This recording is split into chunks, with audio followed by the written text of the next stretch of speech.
All right, now we're going to go to the infectious disease section, and let's talk about ID. So what's important about infectious disease? Pneumonia. We're going to just have a good discussion of pneumonia on this. And in the United States, pneumonia is the leading cause of hospitalization. One of the leading causes, about 1 million people are in the hospital annually for pneumonia. So let's discuss ID. Now, let's look at the slide real quick. And in the legal jungle, it's good to be king. So this is a prominent lawyer who sues doctors. And I want you to think about it at all times. I don't want you to be paranoid about this, but these people think that you're driving a gold-plated car, and that you have a gold-plated mansion, and they're trying to take this from you. You've worked hard to get here. And we're teaching you techniques so that you can protect yourself. Now, can you protect yourself from lawsuit? No. Probably everybody that's watching this at some point is going to be involved in a lawsuit. That's the reality of it. But let's look at the good things about this. Well, not good, but so 2/3 of civil liability complaints against physicians are dropped, dismissed, or withdrawn without finding of fault.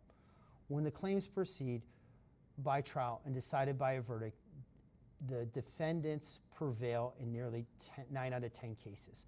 So yes, you can look on websites and see these lawyers who want to sue you, but just look at the facts is that 2/3 of these cases are going to be dropped. In nearly 9 out of 10 cases, you will prevail.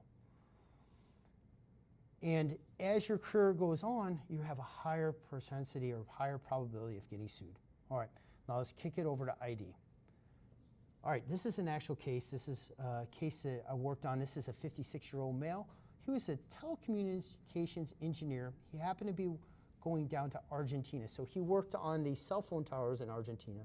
He comes in, he complains of cough and fatigue, and he was noted for pneumonia on imaging. So let's take a look at this chest x-ray right here. So in this chest x-ray, you can see right here, this patient has a pretty good looking pneumonia right here.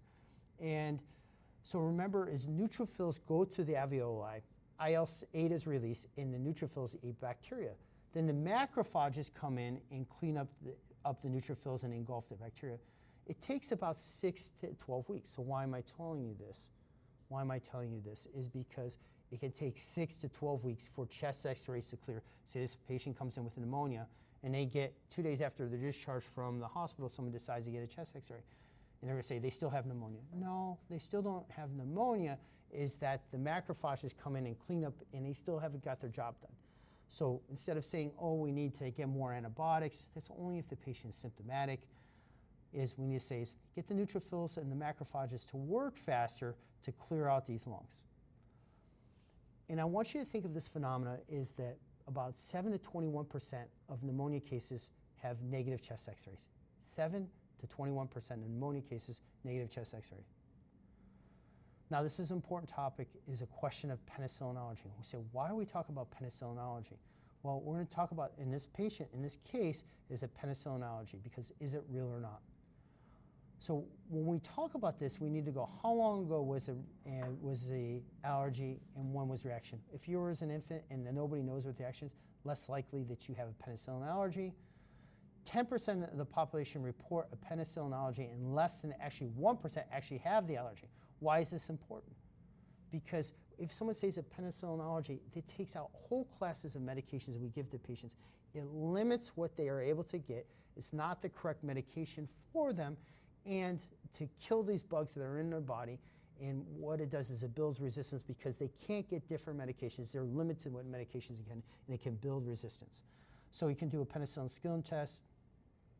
If negative, low risk of injury, or possible graded drug tests, which that is we give them a little bit of a penicillin drug while they're watching them, and we're seeing if they have a reaction.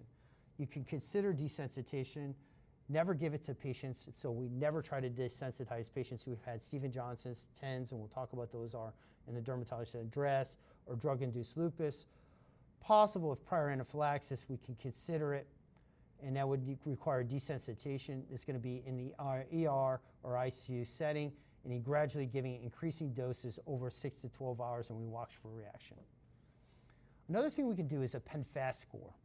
And does this patient have a reported penicillin allergy? less than or equal to 5 years. So what are we doing is we're doing a scoring system to determine if this patient has a penicillin allergy. And this gives us a say is, do we want to take the risk of giving them penicillin or not? Is does less than or equal to 5 years since reaction?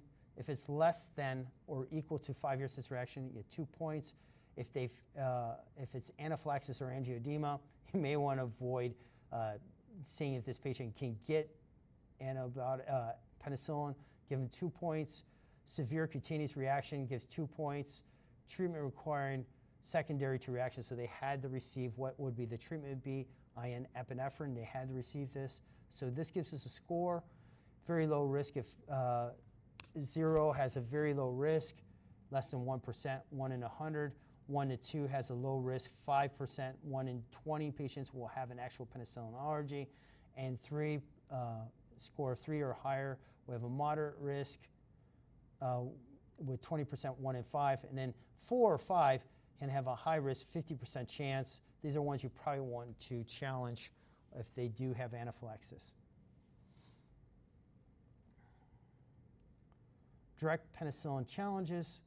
We talked about this basically is giving penicillin challenges without a preceding skin test for delisting patients without true penicillin allergy.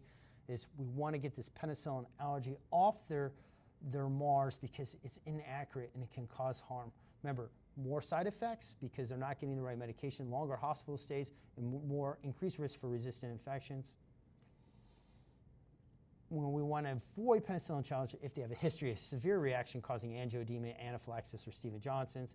And when we're doing these challenges, you want to make sure that you are in the right environment where if they do have a reaction, they can be treated rapidly. Remember, the reaction, the true definitive test or treatment is going to be an IM injection of epinephrine. So we give them a 1 dose of amoxicillin, 500 milligrams, and we watch the patient for 1 to 2 hours. Remember, this has to be in a controlled environment where these patients can be treated. If they need to be intubated, they can be intubated. And we can use a PenFast score as a tool for patients can safely undergo the oral challenge test. So we use a PenFast test to say, hey, these patients, can they safely get this test? All right, now let's talk about fluoroquinolones. Now, because this patient, remember this patient was a telecommunications tech, and they were down in Argentina, so that we gave them a fluoroquinolones, okay? The main ones are going to be ciprofloxacin, moxifloxacin. Fluoroquinolones, they're great medications. They're broad-spectrum antibiotics with good oral bioavailability, but guess what? FDA warnings. FDA warnings on these. And if you work in certain systems, when you order these on the EMR, you're going to pop up box and say, okay, provider, do you know that there's a black box warning? We're going to go through some of these black box warnings, and we're going to say what the problems with these medications. They're great medications, but the side effects may mean that we need to prescribe them less. Black box warnings can be for tendinitis and tendon rupture, worsening symptoms of those with myasthenia gravis. Peripheral neuropathy can be one of the other symptoms. They can also develop hypoglycemia and can have, and we say mental health can have altered mental status. And in these patients, what can these altered mental status be? Anxiety, depression, and psychosis. So I'll give you an example of a patient I had, great older gentleman who had problems with his prostate where he had prostatitis, and he was given ciprofloxacin. Great, nice gentleman. A few hours after receiving the cipro infusion, he would become a rock'em sock'em robot. He eventually would calm down, and then he'd get that ciprofloxacin again, become a rock'em sock'em robot. That's how we figured out he was having a reaction to fluoroquinolone. Now, these are other things you can have as aortic aneurysm and increased risk of dissection, aortic dissection, retinal detachment. You can have QTc prolongation in cardiac arrhythmias. This is a big one too. It has increased risk of ESBL. Increased risk of ESBL. So fluoroquinolones can have an increased risk of ESBL. So this patient was started on moxifloxacin, and he was actually doing well. And I actually saw this patient before I was going home. I was up on a high floor, and before I could get to the lower floors of the hospital from the elevator system, the patient coded. Okay, so the patient was doing well. He received the moxifloxacin earlier in the day, and he coded. He had a cardiac arrest. And this patient, we're going to go back and we'll kind of discuss this patient a little bit more. So he was doing well. He had a cardiac arrest, and we treated the pneumonia, but he had an underlying condition that we'll talk about. He had entamoebic histolytica, which we'll talk about more in the lecture. What had happened is that, remember, he was in Argentina. He was eating and drinking out in the economy. He developed an amoeba that was sitting in his liver, and this decided to break loose after I had seen him and he was eating and doing better from treatment from the pneumonia. Let's talk more about pneumonia. It's a lung inflammation caused by bacterial or viral infection in which the air sacs are filled with pus and become solid. The inflammation can affect both lungs. And just remember, as we showed those pictures before, the alveoli, those sacs, if those sacs become filled with fluid or pus, gas exchange and ventilation don't work as well. You can have a double pneumonia, both sides of the dreaded, I got the double pneumonia, or the single lung or single pneumonia, or only certain lobes. All right, now, does that matter as much? Well, yes, it can in a way, is if you have extensive all the way through, your alveoli can become filled and you have more alveoli that are not being able to do gas exchange well. Does it always mean that? No, it doesn't. It doesn't always mean that this can be more severe. Or certain lobes can be a lobar pneumonia. Pneumonitis is usually caused by a non-infectious agent. It can be a chemical or radiation in there. Pneumonitis, that's inflammation of the lung tissue. Community-acquired pneumonia diagnostic testing can be as chest x-ray findings of a new infiltrate and have at least 2 or 4 of the above, of the below, excuse me. Let's go back. Chest x-ray findings, remember we discussed, is some patients will have chest x-ray negative pneumonia. Chest x-ray negative pneumonia. And how will we diagnose it then is either clinically or getting a CT scan. Why is they have chest x-ray negative pneumonia is it's taken time for those infiltrates to form and to present the cloudiness that we see there, infiltrate on the chest x-ray. It's taking time for the macrophage to be in there. One example, you can see this, if the patient has extreme volume depletion, you kind of have to have volume or fluid in order for these chest x-rays to light up with an infiltrate. So going back to getting our diagnosis of community-acquired pneumonia, we need to have a chest x-ray findings on an infiltrate, possibly if we can get a COT and a chest x-ray negative, and at least 2 of the 4, which is fever, cough, dyspnea, and chest pain. And they have not been hospitalized for the last 2 weeks. This is community-acquired pneumonia. Prior, there was HCAP, and prior HCAP was getting,